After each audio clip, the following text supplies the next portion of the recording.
হরে কৃষ্ণ। তো আজকে আমি বানাবো সিদ্ধ ধোকার ভেজ বিরিয়ানি। তো এখানে ময়দাটা আগের দিন আমি রাত্রেবেলা ভিজিয়ে রেখেছিলাম। সকালে ধুয়ে যেই ইয়েটা হয়েছিল আটাটা, সেটা আমি সিদ্ধ করে নিয়েছি। সিদ্ধ করে পিস পিস করে কেটে নিয়েছি। এখন এটা ভাজতে দিতে হবে। তো এখন এটাকে আমি একটু লাল লাল করে ভেজে নেব।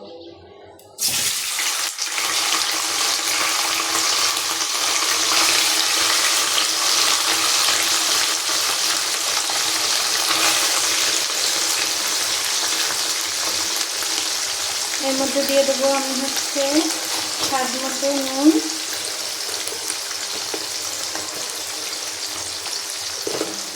আর দিয়ে দেবো হলুদ গুঁড়ো।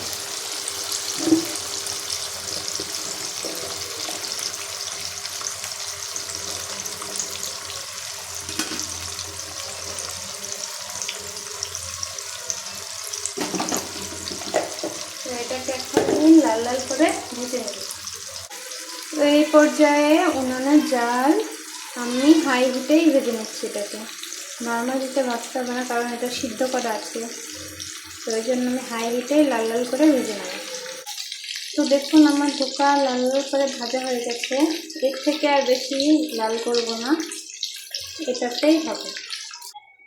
তো একই সঙ্গে আমি আলুটাকে ওরকম লাল লাল করে ভেজে নিয়েছি, আর সেই সাথে উনানে বিরিয়ানি রান্নার জন্য জল বসিয়ে দিয়েছি। জলটা জাল হয়ে গেছে, ফুটছে জলটা। এর মধ্যে আমি এক এক করে দিয়ে দিচ্ছি তেজপাতা, দারচিনি, এলাচ, লবণ,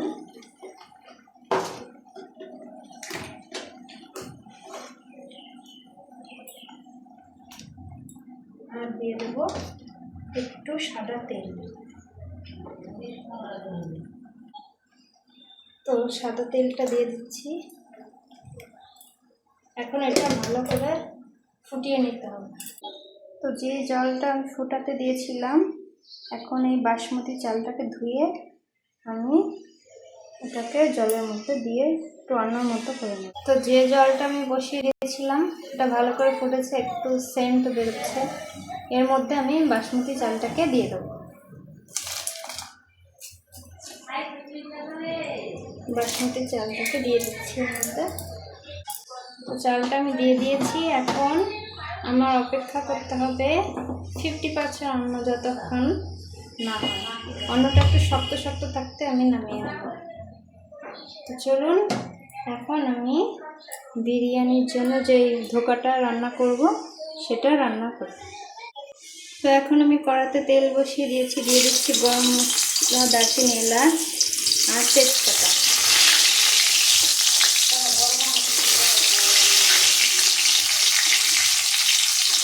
তারপরে দিয়ে দেবো জিরা বাটা, দিয়ে দিচ্ছি হিং, আর তারপরে দেব জিরা বাটা।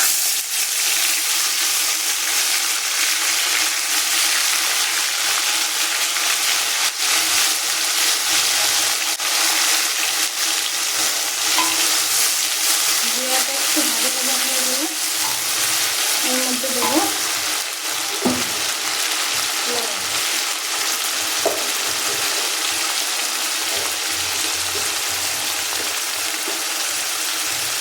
দিয়ে দিচ্ছি লবণ।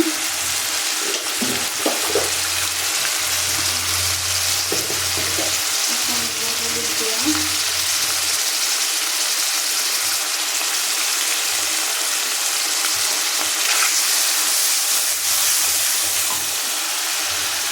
এখন দিয়ে দিচ্ছি ধনে গুঁড়া আর লঙ্কা গুঁড়া।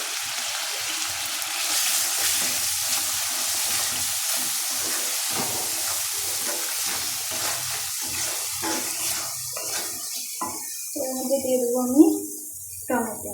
যে টমেটোটা মিক্সচার করে রেখেছিলাম সেটা আমি দিয়ে দিচ্ছি।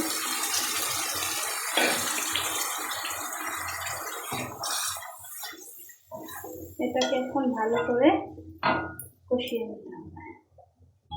তো এর মধ্যে এখন দিয়ে দেবো কাশ্মীরি লাল লঙ্কার গুঁড়ো।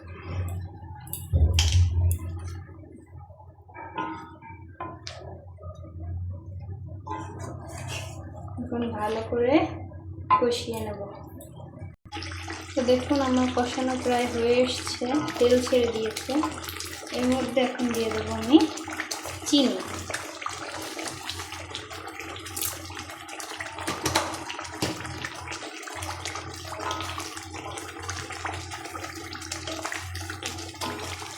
চিনিটা দেওয়া হয়ে গেছে।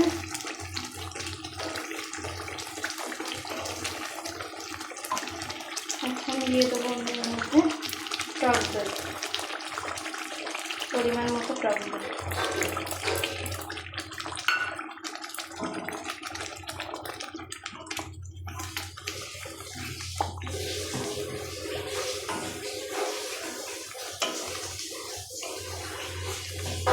দেখুন কালারটা দেখতে কত সুন্দর লাগছে। তো টক দইটা দিয়ে আরেকটু কষিয়ে আমি ধোকাটা দিয়ে দেবো। তো দেখুন আমার মশলাটা কষানো হয়ে গেছে। এর মধ্যে দিয়ে দিচ্ছি ধোকা, যে ধোকাটা লাল লাল করে ভেজে রেখেছিলাম, আর আলু।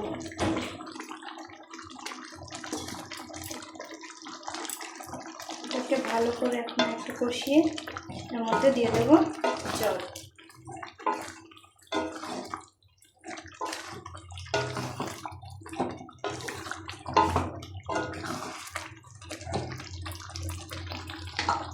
এখন আমি এটাকে একটু ঢেকে রাখবো। তো 2 মিনিট আমি একটু ঢেকে এটাকে ভালো করে কষিয়ে নিয়ে এর মধ্যে জল দিয়ে দেবো। আর বিরিয়ানির জন্য যেই বাসমতি চালটা বসিয়েছিলাম, এটার অন্নটা হয়ে গেছে। আমি এখন এটাকে নামিয়ে নেব। তো দেখুন অন্নটা আমি নামিয়ে এইভাবে ঝরা দিয়ে রেখেছি। আর আমার ধোকাটাও ভালো করে কষানো হয়ে গেছে। এর মধ্যে দিয়ে দেবো এখন আমি একটু জল।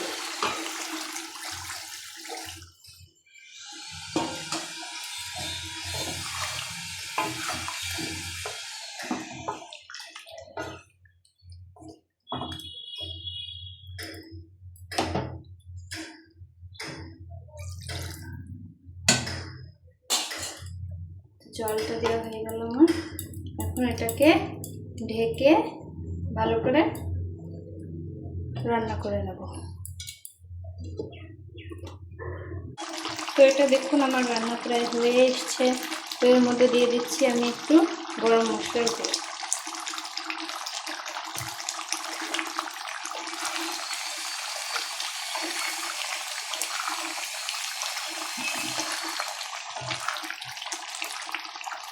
আমার আলুটাও দেখুন একদম গলে গেছে, আর যে ধোকাটা রান্না করেছি সেটা একদম গলে গেছে।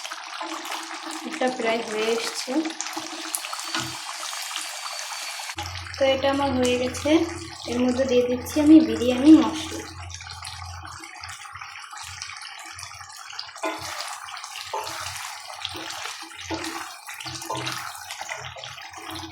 যে বিরিয়ানিটা আমি বানাচ্ছি, তো এটা একদম ঘরোয়া উপায়ে বানাচ্ছি। তো এর মধ্যে আমি গোলাপ জল বা কেওড়া জল বা আতর কিছু ইউজ করবো না। এটা নর্মালি এরকমই বানাচ্ছি। তো বিরিয়ানিটা এখন মিক্সিংয়ের পালা। তো আমি কিছু রাইস দিয়ে দিয়েছি এর মধ্যে। এখন দিয়ে দেবো উপর থেকে ধোকার সবজি। দেখুন দেখতে খুব সুন্দর লাগছে।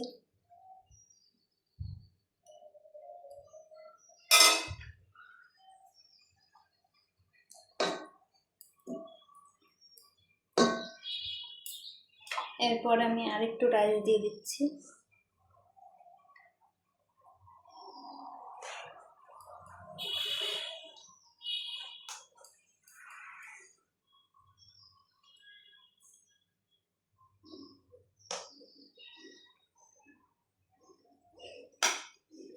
আবার আমি এই ধোকার সবজিটা এর উপর দিয়ে দিচ্ছি।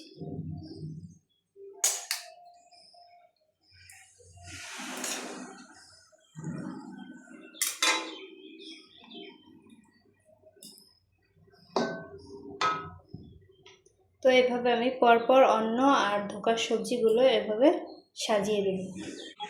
তো দেখুন আমার বিরিয়ানিটা মিক্স করা হয়ে গেছে।